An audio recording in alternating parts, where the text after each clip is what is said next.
ಎಲ್ರಿಗೂ ನಮಸ್ಕಾರ. ನಾನು ನಿಮ್ಮ ಪ್ರೀತಿಯ ಕಾರ್ತಿಕ್ ಭಂಡಾರಿ. ಈಗಾಗಲೇ ತಮ್ಮೆಲ್ರಿಗೂ ಗೊತ್ತಿರೋ ಹಾಗೆ ಇದೇ ತಿಂಗಳು ಮೇ 15ನೇ ತಾರೀಕು ಪೆಟ್ರೋಲ್ ಮತ್ತು ಡೀಸೆಲ್ ಮೇಲೆ ₹3 ಜಾಸ್ತಿ ಆಗಿದೆ. ಪ್ರೈಸ್ ಹೈಕ್ ಆದಮೇಲೆ ನಮ್ಮ ಜನ ಬಾಯಿಗೆ ಬಂದಿದ್ದ ರೀತಿ ಮಾತಾಡ್ತಾ ಇದ್ದಾರೆ. ತಮ್ಮೆಲ್ರಿಗೂ ಒಂದು ಹೇಳೋಕ್ಕೆ ಇಷ್ಟಪಡ್ತೀನಿ, ಬೇರೆ ದೇಶಗಳಲ್ಲಿ ಸುಮಾರು 3-4 ತಿಂಗಳಿಂದ ಪೆಟ್ರೋಲ್ ಡೀಸೆಲ್ ಸಿಗ್ತಾ ಇಲ್ಲ. ಆದರೆ ನಮ್ಮ ಭಾರತ ದೇಶದಲ್ಲಿ ಅಲ್ಪ ಸ್ವಲ್ಪ ಆದರೂ ಸಪ್ಲೈ ಬರ್ತಾ ಇದೆ. ಅದಕ್ಕೆ ಖುಷಿ ಪಡಿ. ಹಾಗೆ ತಾವೆಲ್ಲರೂ ₹5 ಗುಟ್ಕ ₹10 ಜಾಸ್ತಿ ಆದರೂ ತಗೊಂಡು ತಿಂತೀರಾ? ನೀವು ಕುಡಿಯುವಂಥ ಎಣ್ಣೆ ಕ್ವಾರ್ಟ್ರಿಗೆ ₹50 ಜಾಸ್ತಿ ಆದರೂ ತಮ್ಮ ಧರ್ಮಪತ್ನಿಯ ತಾಳಿ ಅಡ ಇಟ್ಟಾದರೂ ತಗೊಂಡು ಕುಡಿತೀರಾ? ಇನ್ನೂ ಹೇಳೋದಾದರೆ ಬ್ಲ್ಯಾಕಲ್ಲಿ ಎಕ್ಸ್ಟ್ರಾ ದುಡ್ಡು ಕೊಟ್ಟು ತಗೊಂಡು ಕುಡಿತೀರಾ? ಆವಾಗ ನಿಮ್ಗೆ ರೇಟ್ ಜಾಸ್ತಿ ಅನಿಸಿಲ್ವಾ? ಸಿಗರೇಟ್ ಮೇಲೆ ಪ್ಯಾಕಿಗೆ ₹20-30 ಜಾಸ್ತಿ ಆದರೂ ತಗೊಂಡು ಕುಡಿತೀರಾ?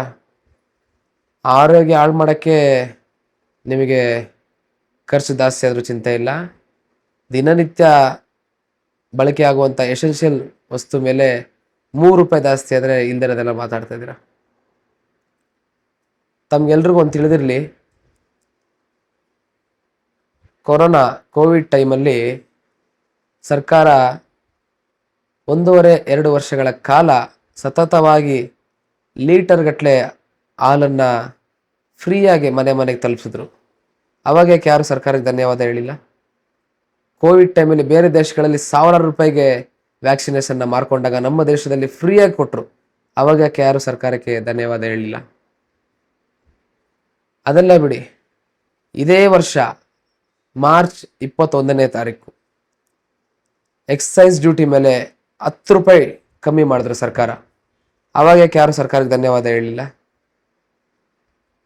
ಕೋವಿಡ್ ಟೈಮಲ್ಲಿ ಫ್ರೀಯಾಗಿ ಮೆಡಿಸಿನ್ಸ್ ಕಿಟ್ಟು, ರೇಷನ್ಸ್ ಕಿಟ್ ಎಲ್ಲ ಕೊಟ್ಟರು. ಅವಾಗ ಯಾಕೆ ಸರ್ಕಾರಕ್ಕೆ ಯಾರು ಧನ್ಯವಾದ ಹೇಳಿಲ್ಲ? ಜನಗಳಿಗೆ ಫ್ರೀಯಾಗಿ ಸಿಕ್ಕರೆ ಮಾತ್ರ ಸರ್ಕಾರ ಒಳ್ಳೆಯದು, ಫ್ರೀಯಾಗಿ ಸಿಕ್ಕರೆ ಮಾತ್ರ ರಾಜಕಾರಣಿಗಳು ಒಳ್ಳೆಯವರು ಅಲ್ವಾ? ದಯಮಾಡಿ ಅರ್ಥ ಮಾಡ್ಕೊಳ್ಳಿ. ದಿನನಿತ್ಯ ಬಳಸುವಂಥ ವಸ್ತು ಮೇಲೆ ₹3 ಜಾಸ್ತಿ ಆಗಿದೆ. ನೀವು ಯಾವುದೋ ಆರೋಗ್ಯ ಹಾಳು ಮಾಡ್ಕೊಳ್ಳೋ ವಸ್ತುಗೆ ₹50 ಜಾಸ್ತಿ ಕೊಟ್ಟು ತಿನ್ನೋ ಬದಲು ಅವಾಗ ಯಾರೂ ಮಾತಾಡಲ್ಲ. ಆದರೆ ಇವಾಗ ಕೇವಲ ₹3 ಜಾಸ್ತಿ ಆಗಿದೆ. ಇಲ್ದಿರೋದೆಲ್ಲ ಮಾತಾಡ್ತಾ ಇದ್ದೀರಾ. ಬದುಕುಳಿದ್ರೆ ಮುಂದಿನ ವಿಡಿಯೋದಲ್ಲಿ ಸಿಗ್ತೀನಿ. ನಮಸ್ಕಾರ.